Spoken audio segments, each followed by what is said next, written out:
Tabi-tabi po raw ang mga bumibisita sa bahay na ito ni Feli sa 13 Martires, Cavite. Sa loob kasi nito, may tumubong napakalaking punso. Ang punso, halos sakupin na ang isang sulok ng bahay ni Feli. Nasa 2 metro ang lapad nito at nasa 5 talampakan ang taas. Mula Samar, kung saan sila dati nakatira, sumulpot din sa nilipatan nilang bahay sa Cavite. Kahit saan kami magtayo ng bahay, andun sumusunod talaga yung punso. Hindi lang mga 20 beses kami inaalis namin yan. Ayaw talaga tumigil eh.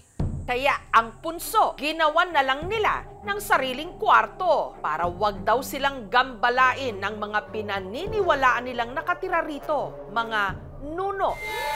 Ilagay ng kwarto ng mga kurtina para wag na mapasok ng mga bata. Pero sa kabila nito, kung ano-anong kakatuwang karanasan pa rin daw ang nararamdaman ni Feli sa kanilang tahanan. Habang ini-interview nga si Feli ng aming team, bigla siyang naluha. Okay lang. Ma'am, ang nararamdaman, ma'am? Parang may pumipigil. Mabigat na. Kakaiba yung mabigat yung pakiramdam. Ano ang nakita ni Feli? Bakit ganito?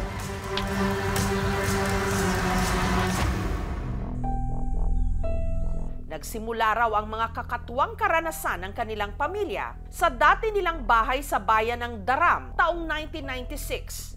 Ipinagbubuntis daw noon ni Feli ang ika-5 anak niya na si Rachel. Nung sumulpot ang unang punso sa kanilang kubo. Nagpa-plus, may naliligo, may nagtitimpla nga ng kape. Tapos may nagbubukas ng gasol, laging lagitik, naririnig yun. Kutob ni Feli ang pakay raw ng di umano mga maliliit na nilalang na ito, ang kanyang anak. Prinsesa talaga ang mukha niya. Mukha ng Bering Marega. Naririnig kong may kalaro yung bata kahit siya lang mag-isa. Tawa siya ng tawa. Mga duwende sila, hindi naman sila nananakit.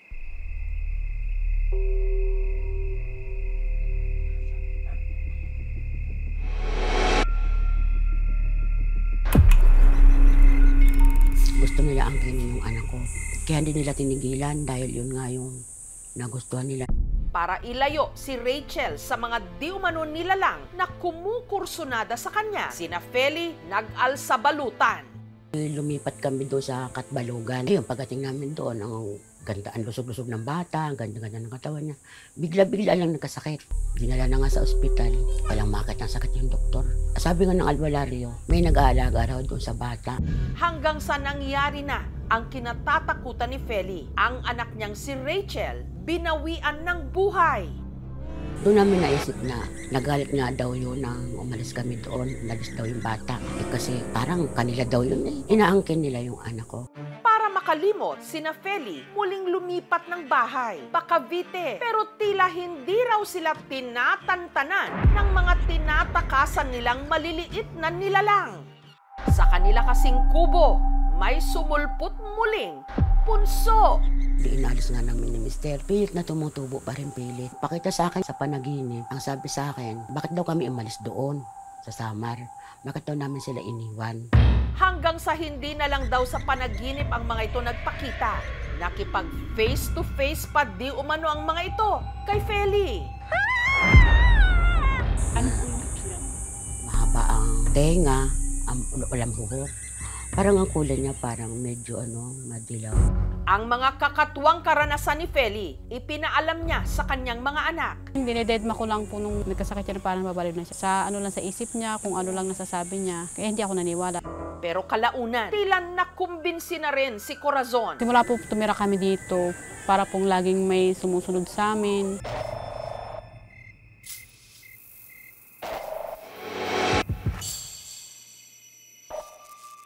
Tumataas yung mga balahibo mo, tatakot ka talaga. Doon po sa malapit sa higaan namin, nakatabi lang po doon, malapit din po yung punso. Para silang nag-uusap-usap na ang liliit po ng boses nila. Ang ikinababahala ni Feli, tila nagsimula na rin daw pagdiskitahan ng mga ito, ang isa pa niyang apo. Yung apo ko na yun, naglalaro yan na sagi. Bigla yung nangatal, bigla yung nangisay. Kahit gusto mo po man pong umalis, dito lang po talaga na yung binigay ng papa ko sa akin na bahay. Pero sinusundan nga ba sina Feli ng di umano nuno sa punso? Kahit saan kami magtayo ng bahay, andon sumusunod talaga yung punso. Totoo rin nga bang hawak na ng mga nuno ang yumaong anak ni Feli na si Rachel? Prinsesa talaga ang mukha niya. Gusto nila ang ganyan yung anak ko. Parang may pumipigil. Mabigat na naman. Kakaiba yung mabigat yung pakiramdam. Ano ang kanyang nakita? Para imbestigahan ang kakatuwang karanasan sa kanilang tahanan, ayon na rin sa hiling ni Feli, humingi siya ng saklolo sa paranormal investigator na si Ed Calwag. Iba yung salubong sa akin, ay galit. Meron siyang inaangkin eh. Something like may inaangkin siya. Parang meron siyang gusto niya kanya. Ang tumpok-tumpok na teorya ng pamilya, magkakalinaw na. Pag hinawakan kita, lahat ng makikita mo, sasabihin mo lang. Parang Kumatakot. Sa aming pagbabalik. Paniniwala ni Feli, hawak ng mga nuno sa punso ang kanyang yumaong anak. Ma'am, ang nararamdaman, ma'am? Parang may pumipigil. Mabigat na naman. Kakaiba yung mabigat yung pakiramdam. Bakit ganito? Pinakita talaga sa akin, ginawa daw nilang prinsesa yung anak ko. Malaki na siya eh. Para mabigyang linaw ang mga kakatuwang karanasan ng mag-anak, nagtungo sa Cavite ang paranormal investigator na si Ed Calwag.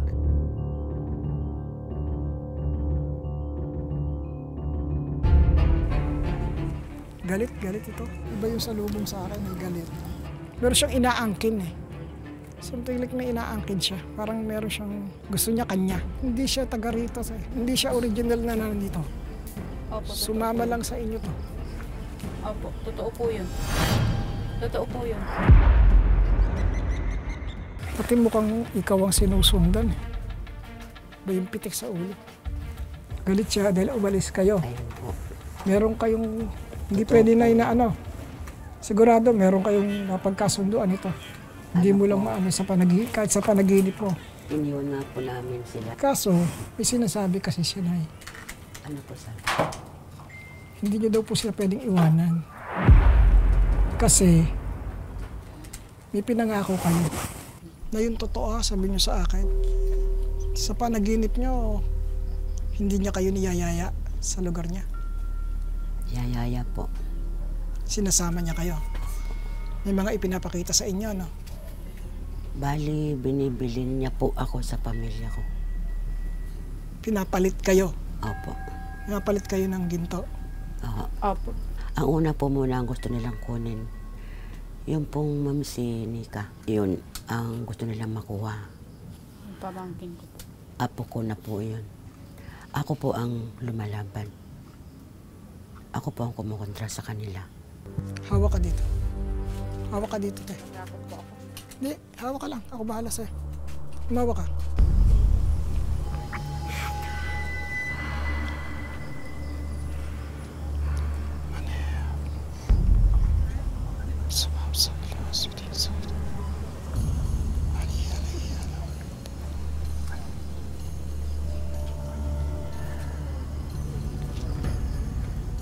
Paano yung naririnig mo salita?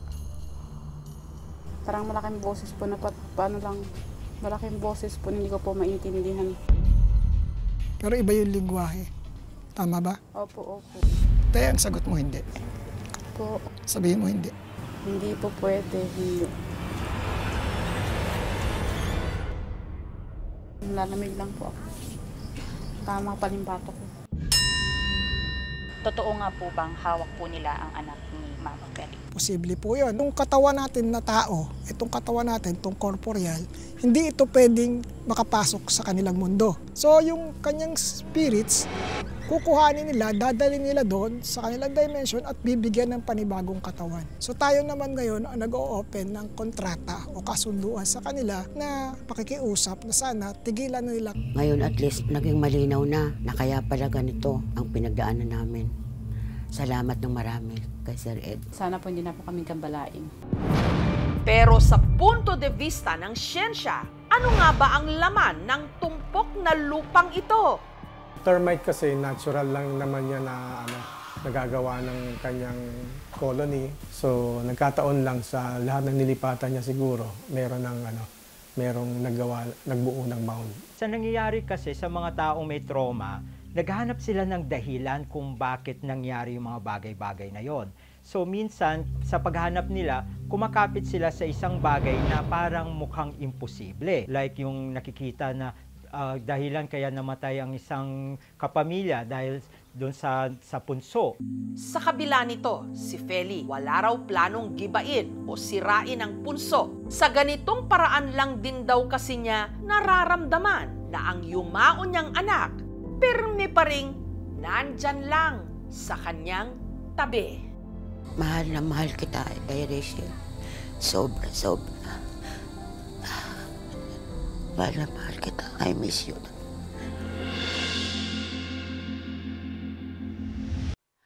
Thank you for watching, mga kapuso. Kung nagustuhan niyo po ang videong ito, subscribe na sa GMA Public Affairs YouTube channel.